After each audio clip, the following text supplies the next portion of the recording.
Eli Turner lived alone on a small ranch miles away from the nearest town. His land was wide but dry, his cattle few, and his days long and quiet.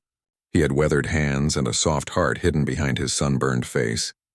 Every morning he rose before dawn, poured black coffee into a chipped mug, and stepped outside to meet the cold air that carried the smell of dust and hay.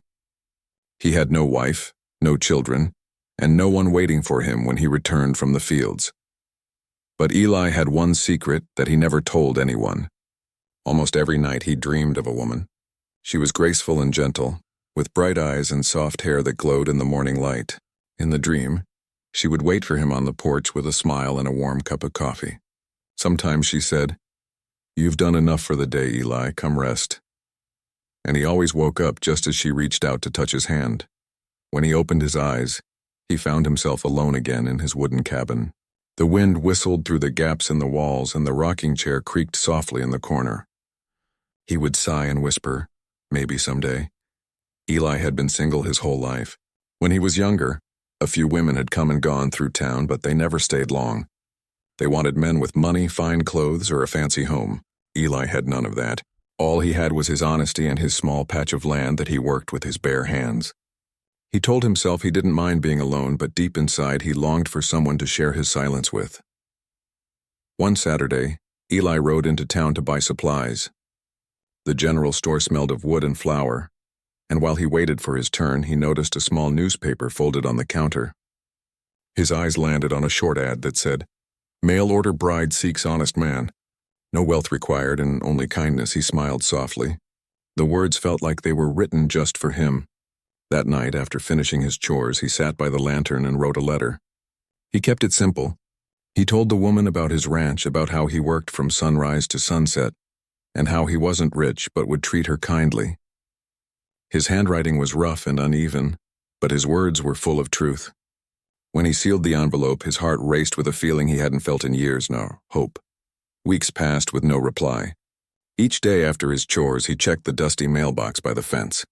Just when he began to believe she'd never answer, a letter finally came.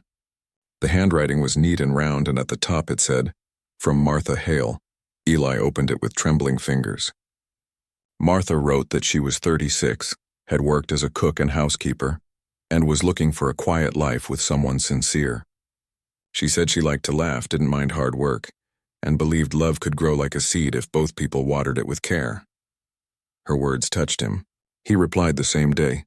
Soon they began writing letters every week. Her letters always made him smile. She talked about the simple things, baking bread, sewing curtains, feeding chickens. Sometimes she added a little joke or a line that made Eli blush. Through her letters, he imagined her as soft-spoken, gentle, and maybe a little shy. He pictured her as the woman from his dreams, delicate and graceful, with kind eyes that looked at him with warmth. Months went by. Their letters became more personal, more tender. Eli began to wait for them like a boy waiting for a holiday. He reread her words every night before sleeping, imagining the sound of her voice. Then one day Martha wrote that she was ready to come and meet him, ready to start a new life. Eli couldn't believe it. He felt nervous but happy. For days he cleaned his little ranch as if he were preparing for a royal guest. He fixed the broken fence, washed his old clothes, swept the porch, and even picked wildflowers to place in a jar on the table. He didn't sleep much the night before her arrival. He stood by the window staring at the stars, wondering what she would look like and how it would feel to finally have someone sitting across from him at supper. The next afternoon, the stagecoach arrived in the center of town. Eli stood near the post office, his hat in his hands, heart pounding in his chest. The driver stepped down and opened the door. Eli held his breath as the first passenger climbed out. It wasn't her. Then came the second. A tall, broad-shouldered woman wearing a plain gray dress and a wide hat. She looked around with nervous eyes until they stopped on him. "Mr. Turner?" she asked with a smile. Eli blinked. He hadn't expected this. The woman standing before him was nothing like the one in his dreams. She was much taller and much larger, her hands thick and strong from years of work. Her cheeks were round, her hair tightly braided, and her voice deep but kind. For a moment he just stared. Then he quickly removed his hat and nodded. "Yes, ma'am," he said quietly. The driver handed her luggage down, a big brown suitcase and a heavy bag of blankets. Eli hurried to help her, but she lifted them easily herself, almost as if they weighed nothing. The people nearby whispered to one another, some smiling, others giggling behind their hands. Eli felt a sting of embarrassment he couldn't explain. He walked beside her toward the wagon, feeling smaller with every step. She talked cheerfully on the way, about the long journey, about the changing scenery, about how happy she was to finally see the open land. Eli nodded and tried to answer, but his mind was spinning. The woman from his dreams had been delicate as a flower. Martha was like a mountain, steady, large and strong. When they reached the ranch, the sun was setting, painting the sky orange and pink. Martha looked around the small wooden house and smiled. "It's beautiful here," she said softly. Eli glanced at her in surprise. He saw that her eyes were full of wonder, not disappointment. She didn't seem bothered by the small house, the cracked porch, or the simple life waiting for her. She looked content. That evening, Eli lit the oil lamp and served dinner, beans, bread, and coffee. They sat across from each other, the air quiet except for the crickets outside. Martha thanked him politely, then began to talk about her past. She told him how she had cared for her sick mother for years, how people often teased her for her size, and how she'd finally decided to leave her old life behind and find a man who would look beyond appearances. Her honesty softened him. She spoke with warmth, and her laughter filled the small cabin. He found himself smiling too. But later that night, when she went to bed in the guest room, Eli sat alone by the fire, staring at her letters again.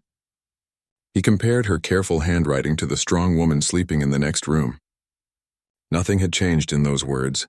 The kindness, the humor, the sincerity, it was all real. He realized she hadn't lied to him. She had simply written from the heart. Still, he couldn't help but feel a quiet ache. He had dreamed for years of a fragile woman who needed him. Martha, on the other hand, looked like she didn't need anyone.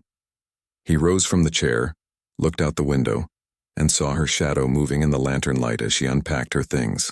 She paused to pet his old horse, whispering something that made the animal snort softly. The sight made Eli smile for the first time since she arrived. Maybe, he thought, life didn't always give a man what he dreamed of, but sometimes it gave him what he truly needed. He leaned his arm against the window frame and whispered to himself, "Maybe this is a different kind of dream." Then he turned off the lamp and walked slowly to his room, his heart quiet but strangely peaceful, as if the long years of loneliness had finally started to loosen their hold on him. The first few days after Martha arrived were quiet and uncertain. Eli tried to act normal, but he didn't know what to say most of the time. He spoke only when needed and spent long hours out in the field. Martha didn't complain.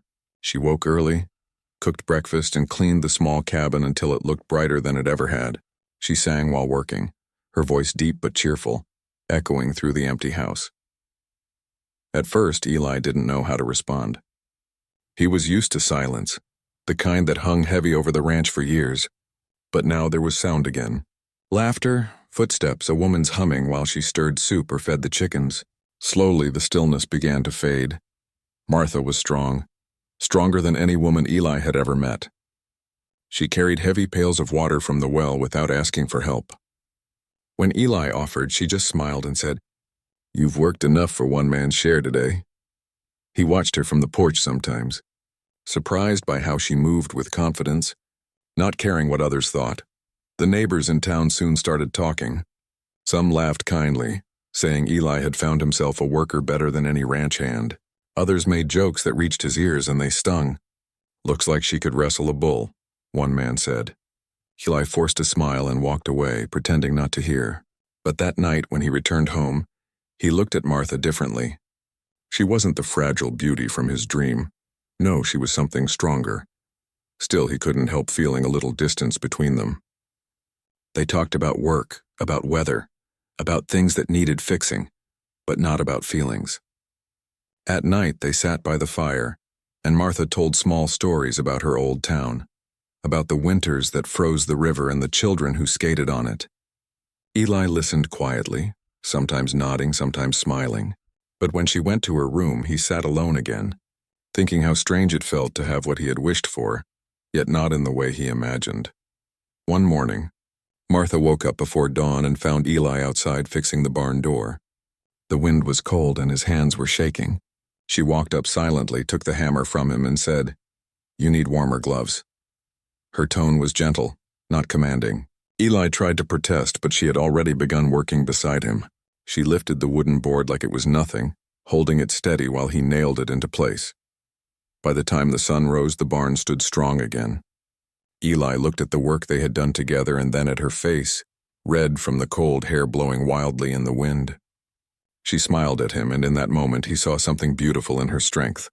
That evening they had dinner together as usual, but something felt different.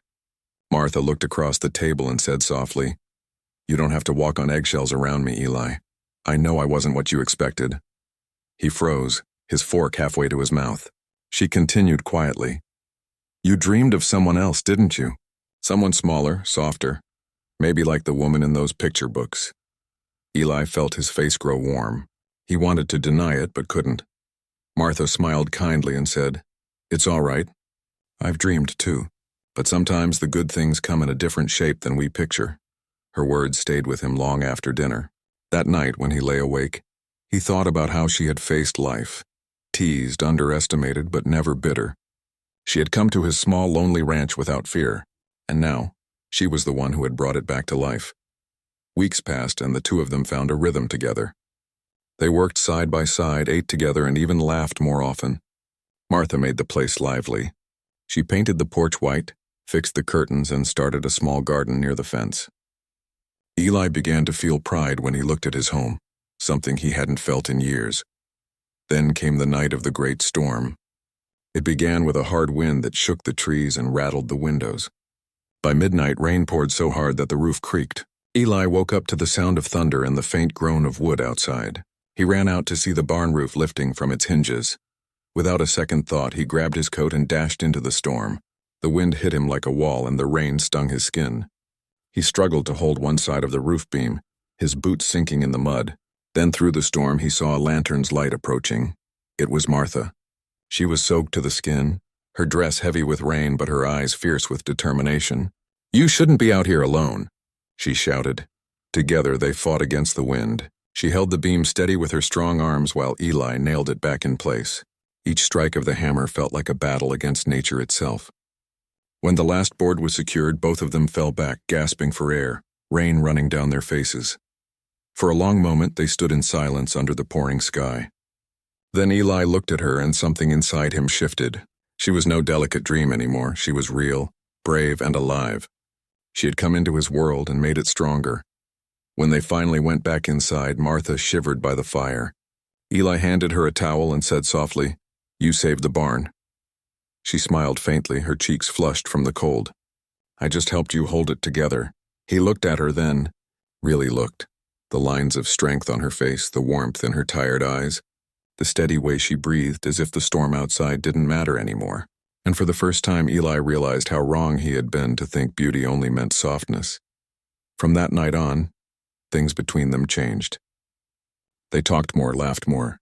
Sometimes they sat on the porch together watching the sunset, saying nothing but feeling everything. When she baked bread, he teased her that she used too much flour.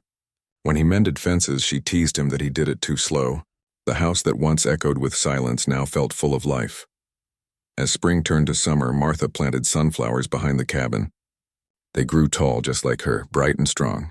One morning, Eli woke up early and watched her standing among them, humming while she worked. He realized that for the first time in years, he didn't feel lonely anymore. Months later, when he rode into town, the same people who once laughed now greeted him kindly. They had seen how his ranch had changed. The painted fence, the tidy yard, the healthy cattle. They said, "Looks like marriage suits you, Eli." He just smiled. That evening, when he came home, Martha was waiting for him at the door with a gentle smile. "Hard day?" she asked. Eli shook his head and looked at her for a long moment. "No," he said quietly. "Not hard, just long. But it's good to come home." Martha's eyes softened. "It's good to have you home," she said, and her voice trembled slightly. Years went by, and their love deepened like roots in rich soil. Eli often thought about the dream he used to have, the fragile woman with a soft smile. The image had faded now. When he closed his eyes at night, all he saw was Martha, standing in the rain beside him, strong enough to face the storm and gentle enough to calm it. Sometimes, when they walked through town, people still whispered about the odd couple, the small rancher and his big-hearted wife. But those whispers never mattered. What mattered was the life they built together, full of peace, laughter, and quiet love. Eli had once dreamed of beauty that was light and delicate. What he got instead was something better. A woman who could lift him when he was tired, comfort him when he doubted himself, and fill the house with warmth every single day, and every night before bed. When Martha turned down the lamp and whispered good night, Eli would smile and think to himself, "I dreamed of an angel. I just didn't know she'd come to me with such strong hands and such a gentle heart."